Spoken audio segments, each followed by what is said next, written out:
Matt, you doing good? I'm doing well. Awesome, So, Philip, great. thank you so much for joining me. My pleasure. So, in case you don't know, this is Philip McDaniel. He's the CEO and co-founder of the St. Augustine Distillery.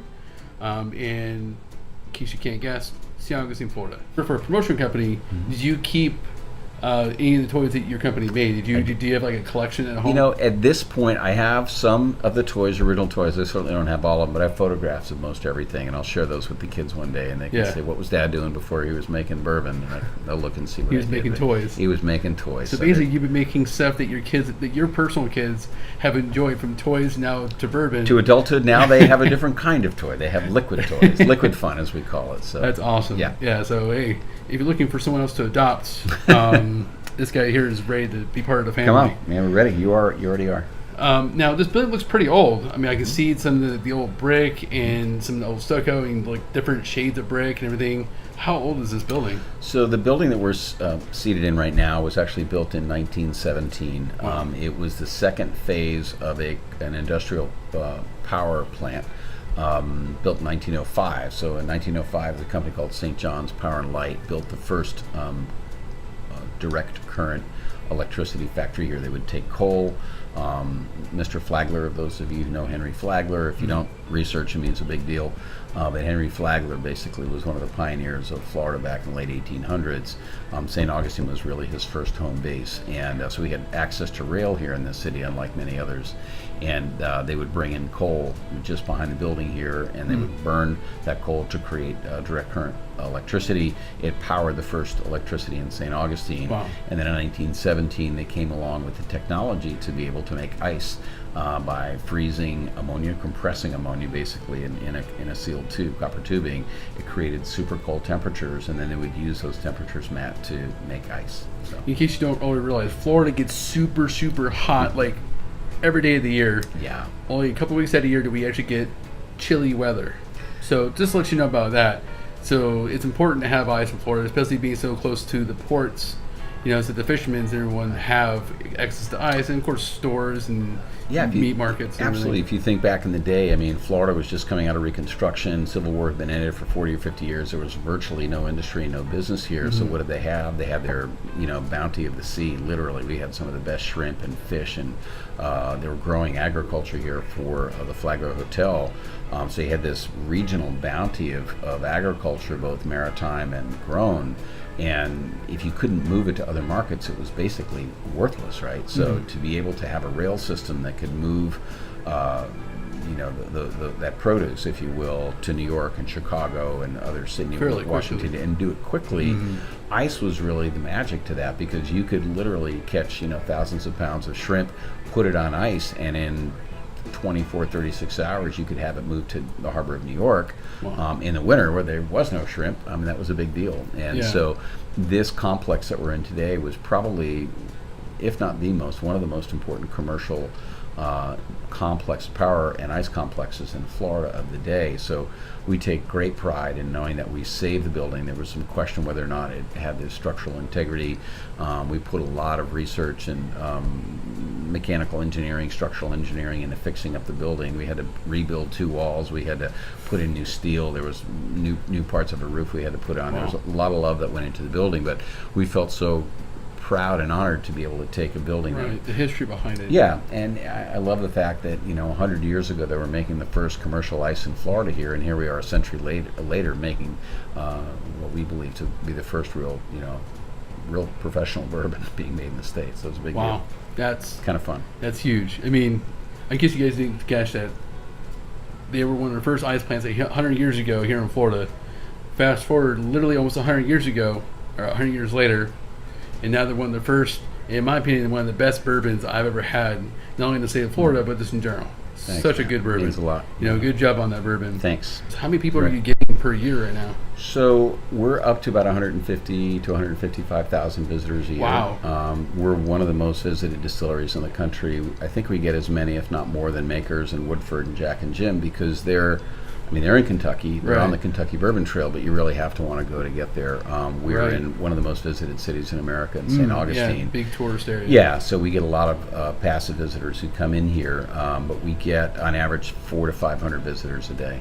Kind of cool. I couldn't imagine, in your mindset, like thinking that you're going to be the biggest, tourist destination for bourbon of all the distilleries. I mean, a lot of them, they have a slightly bigger name because they've been around for 100 years, but the fact that you get more visitors than they do is uncanny.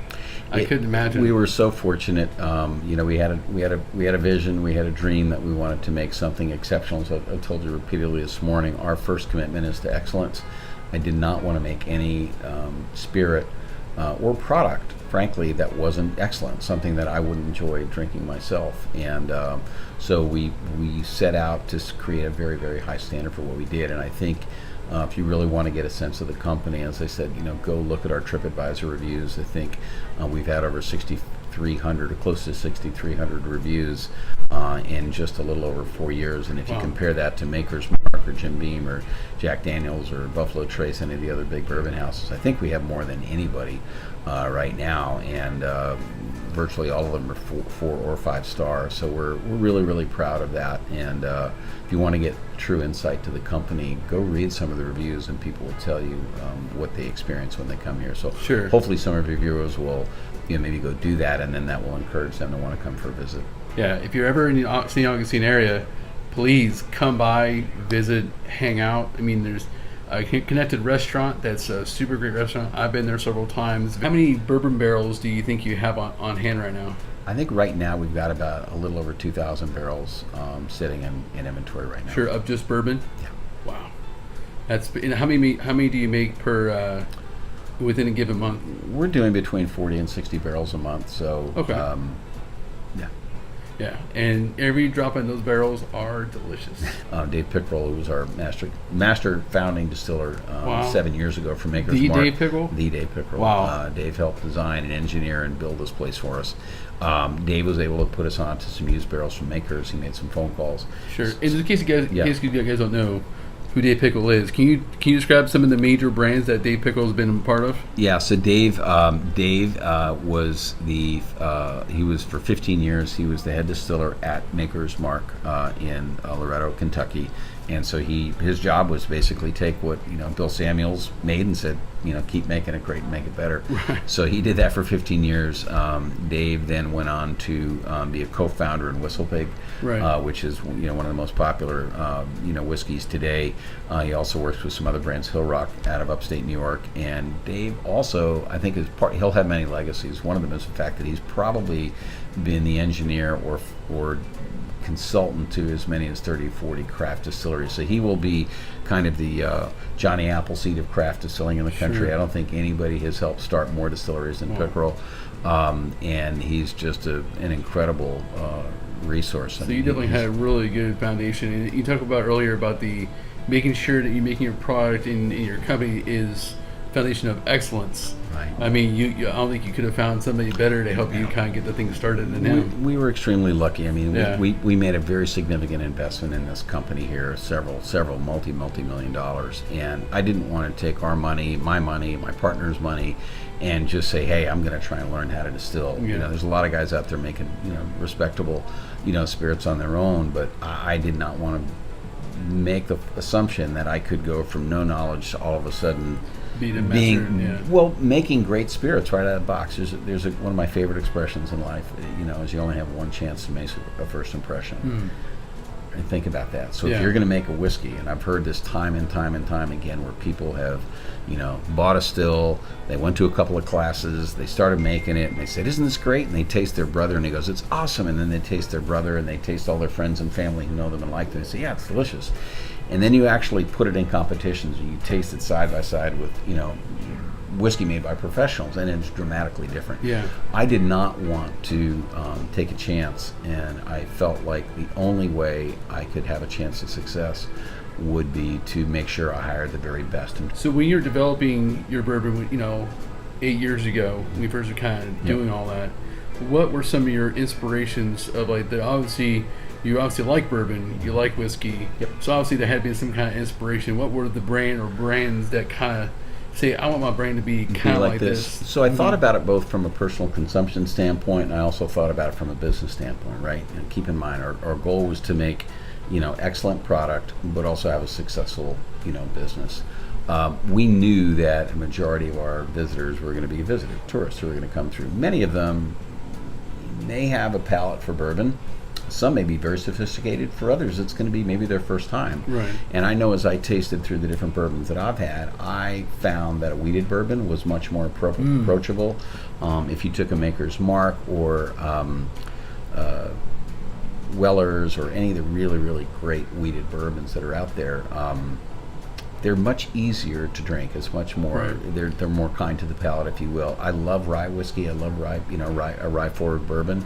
The challenge, though, someone once told me that, making whiskey is a lot like baking bread. It all starts with the grains, right? You have corn, you have wheat, you have rye, you have barley, all these grains. And depending upon what percentage of grain you use, you're going to have a spicier flavor or something that's a little bit sweeter on the palate. So I personally liked Makers as a brand, and subsequent to find I really like Weller's as well. The other thing, though, is I wanted to make something that was going to be unique. I wanted to make something that was going to be, truly a Florida-style bourbon.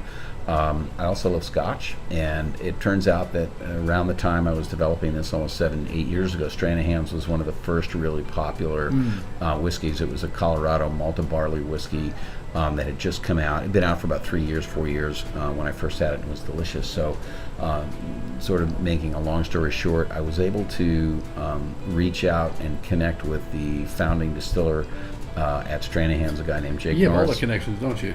Well, they didn't come easy. You reach out and you make the effort. I'm a big believer you surround yourself with experts and good things happen. Yes. So I reached out to Jake and asked him if he would help us. He was just transitioning away from Stranahan's at that time. They had been acquired by a larger company. So ultimately we were able to connect with him. We found a distillery in Denver, a company called Law's Whiskey House now. They make a fabulous whiskey. And I was able to rent that facility from Law's and then hire Jake to help me make my mash bill. And my request of him was to say, look, make something spectacular and make us a mash bill that will be similar to a Maker's Mark, but also have a bit of the characteristics of Stranahan's. And because Stranahan's is a more barley forward spirit, our mash bill wound up being 60% corn, 22% malted barley, and 18% red runner wheat. And I felt like that was going to get us to where we wanted to be, and have something that could be approachable for our guests. I didn't want to just have, for many of these guests who are coming in here, give them a really spicy hot rye and then they're like, ooh, I don't want that. I wanted something that people could kind of fall in love with, and then later on we can always make more, but our foundational whiskey was that.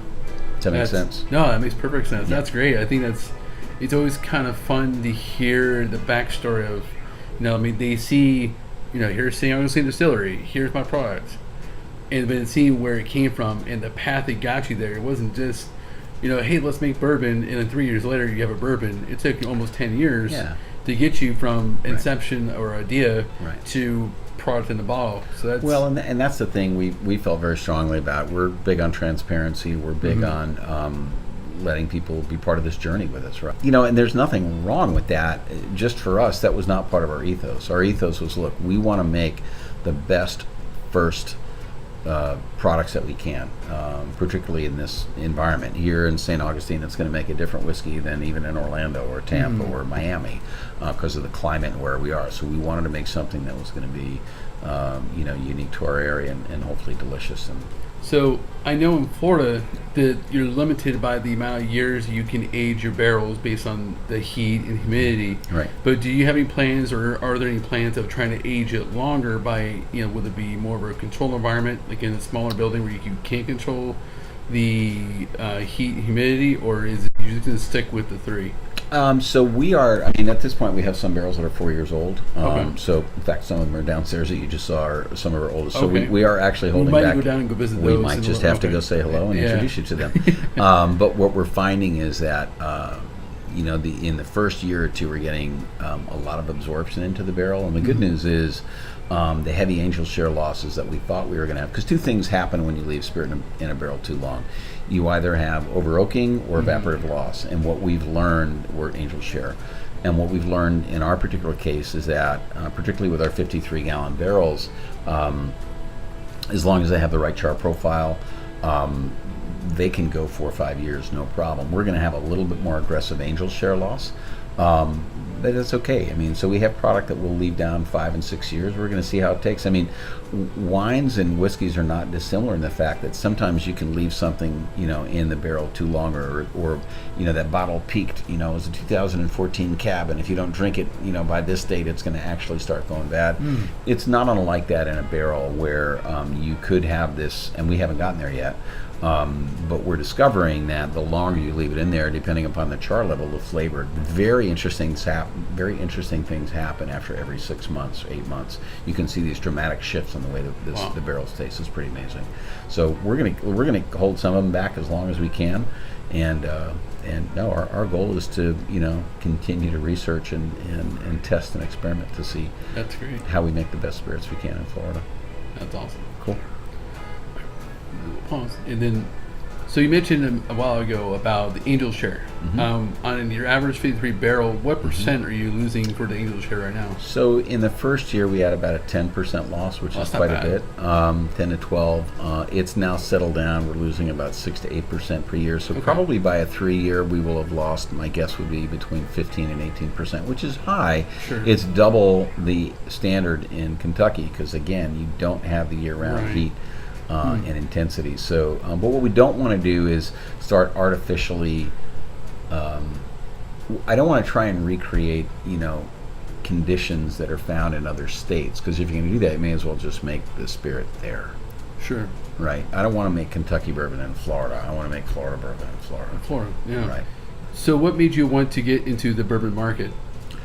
Well, I had for 10 years decided to help my wife Wendy raise our kids. We have 4 beautiful children, and when our youngest was getting ready to go off to school, I had been out of the workforce for almost 11 years and had done a lot of community service.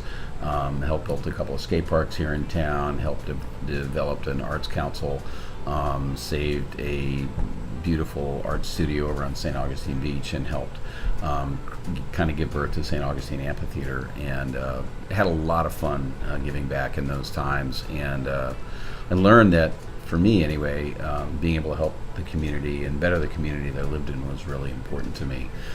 So when I decided to go back into the workforce, I wanted to try and find something, Matt, that would continue to create social good, to continue to do something that would be cool for St. Augustine and hopefully Florida, and at the same time, maybe make a business out of it where we could actually generate some revenues. So we looked at a lot of different businesses. At that time, there were, I think, less than 5 distillers in the state of Florida. There was just a couple at that time. So we went out to Portland, went to Denver, went to Louisville, went to New York, and saw what was happening in those other parts of the country, and we're like, wow, it's going off. Yeah. And so to be able to bring that to Florida and be, not the first, but one of the very first to bring it here was a big deal, and we knew that St. Augustine would be a great city to launch in. So, well, this has been great. Philip, I thank you for your time. Matt, my pleasure. And just everything, opening up your house, opening your doors to us here at Drinks and Eat. If you want information, I will put down below a link to St. Augustine Distillery. Yep. So you can come by and figure out how to get here, when their hours are. They're pretty much open 7 days a week, right? We're open 7 days a week. The other way that you can kind of stay in tune with what we're doing, probably a little more active and updating, is our Facebook page and Instagram. Those are 2 that we're usually hitting it a couple, 3 times a week, but a lot of things that are coming up or going on can be found out on that too. And we said you can find our products widely distributed throughout the state. We're in about 2,000 locations, so we're broadly distributed, so you can get it back home in Orlando, but if you Central Florida, Tampa, but if you do want to make the trip up, we'd love to have you. It's a fun experience. Yes. You can't go wrong. It's free. The spirits are delicious, and St. Augustine's a great town to visit. And I believe there could be some samples at the end of every single probably tour. Or 1 or 2 of those. So you could, if you really want to make it down, you can go around a couple times on the tours. You can do that. There's enough samples to go around for the first round, so I think we're okay. But thank you so much for joining us, so much for watching. Again, my name is Matt from Drinks and Eat. Philip, CEO, co-founder of St. Augustine Distillery. We thank you, and we look forward to seeing you next time. Have fun.